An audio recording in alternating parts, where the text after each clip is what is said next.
Hello friends, തൃശ്ശൂരിലാണെങ്കിൽ ഡിന്നറിന് ഞങ്ങൾ ഭാരത് ഹോട്ടലിലാണ് സാധാരണ പോകാറ്. ഇന്നും പതിവ് തെറ്റിച്ചില്ല.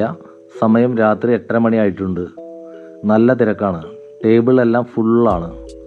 കുറച്ച് നേരം വെയിറ്റ് ചെയ്തപ്പോഴേക്കും ഞങ്ങൾക്ക് 4 പേർക്കും ഇരിക്കാനൊരു ടേബിൾ കിട്ടി. ഇനി എന്ത് കഴിക്കുമെന്നുള്ള നീണ്ട ചർച്ചയിലാണ് ഞങ്ങൾ. അവസാനം ഒരു തീരുമാനത്തിലെത്തി.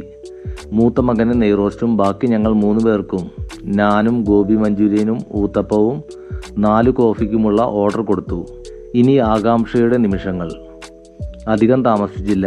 വെയിറ്റർ മേശപ്പുറത്ത് ചൂടുവെള്ളം കൊണ്ടുവച്ചു.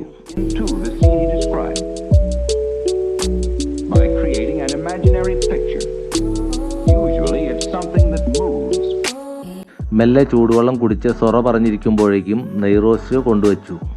നെയ്റോസ്റ്റ് കണ്ടപാടെ ചെറിയ മോനൊരു കഷ്ണം കഴിക്കാൻ ആഗ്രഹം. അവർ 2 പേരും കൂടി അതിൽ മത്സരം നടത്തുമ്പോഴേക്കും ഞങ്ങൾ ഓർഡർ ചെയ്ത ഡിഷസ് ഓരോന്നായി വെയിറ്റർ മേശപ്പുറത്ത് വെച്ചു.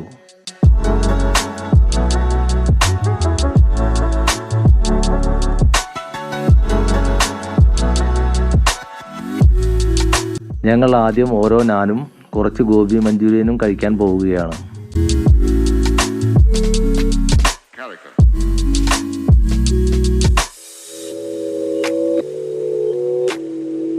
ഭാര്യ മനോഹരമായി കറി പ്ലേറ്റിലേക്ക് വിളമ്പി തന്നു.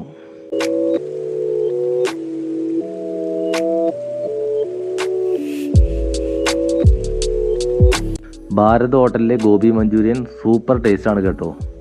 നല്ല പച്ചമുളക് കീറിയിട്ടതും ക്യാപ്സിക്കവും കോളിഫ്ലവർ ഫ്രൈയും എല്ലാം കൂടിയുള്ള ഒരു അടിപൊളി റെഡ് കളറിലുള്ള കറി.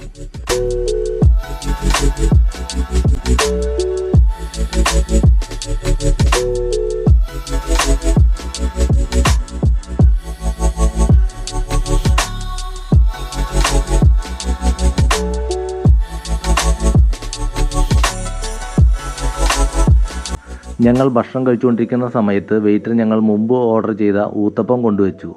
ഊത്തപ്പം കാണാൻ ബഹുരസമാണ്. ഒപ്പം സാമ്പാറും തേങ്ങാ ചട്നിയും.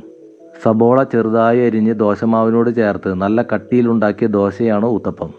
ഞങ്ങളെല്ലാവരും ചെറിയ ചെറിയ പീസുകൾ എടുത്ത് അതും കാലിയാക്കി. ഒരു ഊത്തപ്പം 2 പേർക്ക് ലാവിഷായി കഴിക്കാം. രാത്രി ആയതുകൊണ്ട് ധാരാളം പേർ ഡിന്നർ കഴിക്കാൻ എത്തിയിട്ടുണ്ട്. ചിലർക്ക് സീറ്റ് കിട്ടാതെ വെയിറ്റ് ചെയ്യുന്നത് കാണാം. ഞങ്ങൾ സന്തോഷത്തോടെ ഭക്ഷണം കഴിച്ച് 535 രൂപയുടെ ബിൽ തുകയും 25 രൂപ ടിപ്പും കൊടുത്ത് ഹോട്ടലിൽ നിന്ന് പുറത്തേക്ക്. ഇനി 3/4 മണിക്കൂർ ഗുരുവായൂരിലെ വീട്ടിലേക്കുള്ള ഒരു മടക്കയാത്ര. വീഡിയോ ഇഷ്ടപ്പെട്ടാൽ ലൈക്ക് ചെയ്യണം, സബ്സ്ക്രൈബ് ചെയ്യാൻ മറക്കല്ലേ. അപ്പോൾ എല്ലാവർക്കും വലിയ ഗുഡ് ബൈ.